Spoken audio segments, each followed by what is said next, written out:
Student safety has always been a main priority for MT police and administration on campus, but with the recent rise in criminal activity, students are questioning if they are really safe.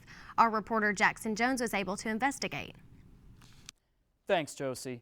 Recently, we did a story where we asked students how safe they feel on campus. Almost a week later, an armed robbery occurred off Middle Tennessee Boulevard. We sat down with Vice President of Student Affairs Debra Sells to see what steps the administration is taking for safety at MTSU.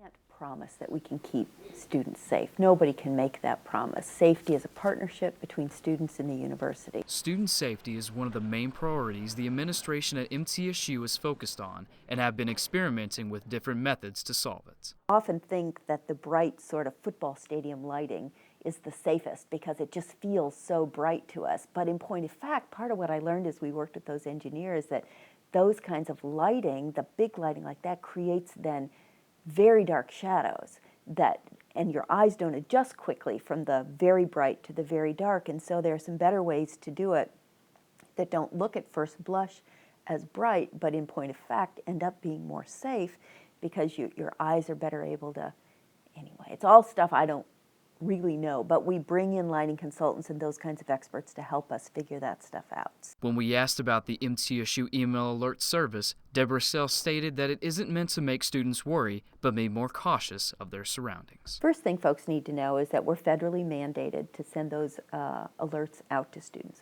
We want to do it anyway because we believe that more information keeps students more safe and that information is a good fighting back weapon. When you know that something's going on, you can take extra precautions. She also mentioned that classes are offered from campus in MT Police to provide teaching of self-defense in case someone is involved in a situation. Congress reauthorized the Violence Against Women Act this past year. They put into place a number of requirements for every university in terms of what we need to be training students on, particularly related to violence against women, but domestic violence, sexual assault, those sorts of things. People like Dr. Sells only want students to be safe when they go home. I think we're doing what I think needs to be done. I think that we need to continue to assess our structural kinds of issues, so we need to continue to assess lighting and do upgrades as we learn more about how we can be more efficient with basic things like lighting. For MT10 News, I'm Jackson Jones. If you or someone you know is interested in taking a class on self-defense or safety in general, you can visit mt10news.com to view this story for more details. From MT10 News, I'm Jackson Jones. Josie, back to you. Thanks, Jackson. If you don't want to walk alone at night, you can always contact the Raider Escort Service for assistance at 898-2424.